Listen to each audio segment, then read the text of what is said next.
Wechsler.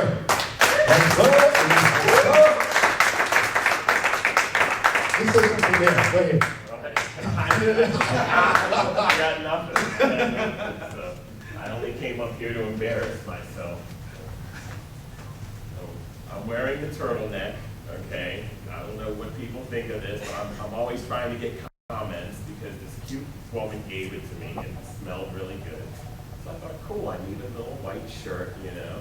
And you know how when you get that article of clothing and you think you're really like cool when you wear it, and then like somebody totally burst your bubble?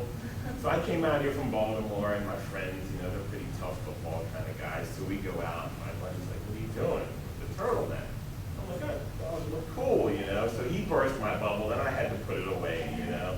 And then recently, my confidence built up, so I thought, maybe I'll wear it and, you know, see what people think. So on the train ride over here, I'm like asking everybody, you know, do I need this? I guess. All right. I'm asking everybody, you know, how does the turtleneck look and everything, and this cute girl gets on with a bicycle, you know, so I get my way into the conversation. I'm like, what do you think of the turtleneck, you know? And she goes, oh, well, I do fashion, you know, and it, you know, you look better than most of the guys out here. So I'm like, yeah, that's right. So I'm getting ready to go on stage, and I need all this confidence and stuff, and then, I'm like, is this a woman? You know? Like, I asked the guy next to me, because I'm starting to have my doubts, you know, but I'm still slightly attracted to her, so all I can say is I got the compliment and I'm leaving it at that, you know. Anyway, so because it was Black History Month, I figured maybe I'd come, you know, say a few things and maybe debunk a few myths or whatever, because this is the one month where we can say anything and everybody believes us, you know. It's like MLK Day, but without the tension, you know? It's like 28 days of Black Trivial Pursuit. So, I don't know, I jotted a few things down. I don't know, I heard the one guy, he started, I wasn't really sure if I could talk about defecation, you know, but since you broke the ice, so to say.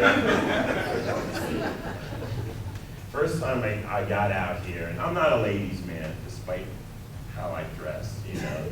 I'm not that suave. And we're at some bar or whatever, and my friend, he's good, he's always attractive. He gets this couple over, and the one chick that was talking to me, you know, she was not anorexic, shall we say. So we end up at her place and everything, and it's like 4 o'clock in the morning, and you know, I did what I do best, which is, I guess, you know, degrade her and make a mess and all that. So it's time to go. I haven't even gotten to the gym yet. So anyway, we're both trying to be polite and not make it like a real quickie situation, but, you know, my system works kind of quick, you know, so I had to go, right? And it was one of those warnings where you couldn't use the bathroom of anybody that you wanted to respect you. You know, like, I had to get out of there, right? But like, the conversation's going on, and you end up standing with that stance, you know, when you really have to go, but you're trying to like, not offend anybody, you know? So you're just like nodding, like, yeah, you know, Nazis, they had good plans.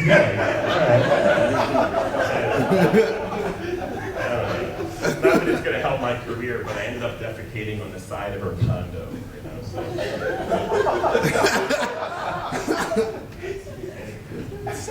All right, we'll start with Racism 101, you know, because it always pops up every now and then. The other day, you don't even remember like who says what anymore. So the other day I saw how John Mayer gave some interview where he, you know, sprinkled some racist words or whatever, and we all remember the Imus incident.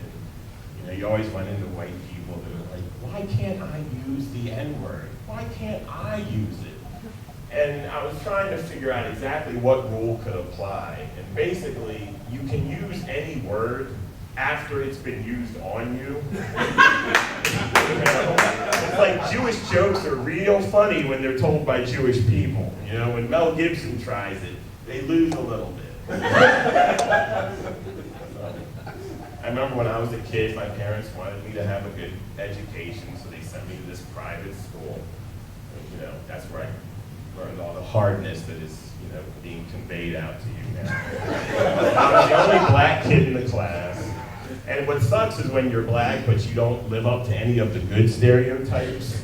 You know, like you're not athletic, so your best friend's the fat kid, you know. And as far as the stereotype about like the large penises, I'll just keep that like Fort Knox. I don't want anybody to know there's no gold left, you know.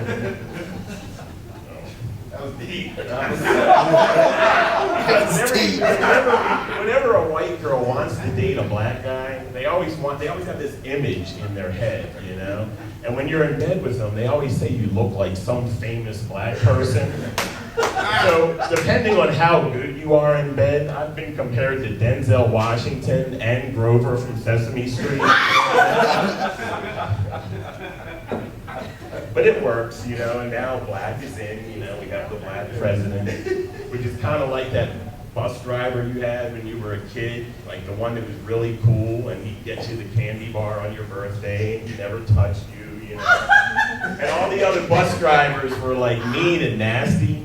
So like a whole school year, you're waiting on this like field trip, and the field trip comes, and you've got your favorite bus driver, but then the bus breaks down, which is kind of like where Obama is now, and everybody's blaming him, and you know we're screwed, you know. He'll take the fall for it, you know.